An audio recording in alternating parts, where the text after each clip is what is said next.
Thai campaign. What is that? I don't know. Alright. Okay, Anas dan Olivia, saya akan forward dekat anda. Kita tahu yang Thai ni kan, dia ada sedikit macam always something interesting untuk diorang buat apabila keadaan ekonomi yang sangat-sangat teruk. So, Thai for Thai ni adalah satu kempen di mana mereka sama-sama lah kerajaan and all that, dia buat Thai Help Thai.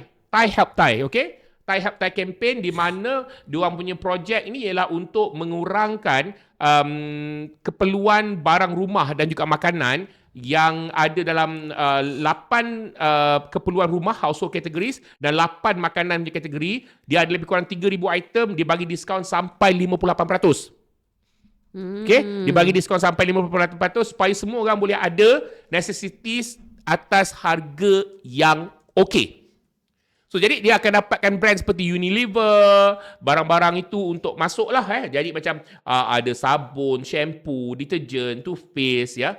And then, tapi dia tak panjang lah. Tapi dia tahu yang kita sekarang ni, everything is gonna go up. Dia nak naikkan ekonomi dia, Anas. So, dia kata, okay, people can spend money a bit less on household needs, so they can spend money on other things, So, jadi benda ni available sampai hujung bulan Mei tahun 2026. Ya, sebelum dia orang fikir barang apa yang lain. So it is doing very well. Ya, it is doing very well. Company-company yang besar-besar ambil bahagian, ambil responsibility untuk memastikan barang-barang mereka jadi lebih murah.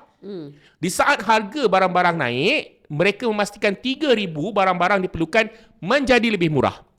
Ya. Dan saya baca hari itu daripada one of these economists mengatakan bahawa this is a very clever move sebab bila kau dah duit-duit keperluan yang hari-hari itu, kau dapat barang tu lebih murah, jadi kau boleh guna benda tu untuk beli benda lain. In a way, dia membantu uplift the retail punya industri. Consumer akan spend a bit more untuk bulan 4 dan bulan Mei. Dia tahu dengan keadaan ekonomi macam ni, dia tak bunuh ekonomi dia. Ya. Dia tak bunuh ekonomi dia, sebab itu dia bagi subsidi kepada diesel untuk pastikan diesel dia murah berbanding Malaysia, saudara-saudari. And then lepas tu dia tahu yang this 2 month is very important. Kalau misalkan kata this 2 month pun, kalau kau tak boleh cover, tak boleh bantu, dan kau dah bunuh ekonomi kau seperti mana Anwar Ibrahim buat. Anwar Ibrahim belum apa-apa, dia dah bunuh ekonomi dah. Dia dah bunuh ekonomi kita. Tetapi Thailand is taking another approach. Spend money. Kita kena make sure Thai help Thai. Kita kena make sure apa ni orang boleh berbelanja, orang boleh pergi ke sana sini. So, very different mindset, very different mentality Thailand. Ya,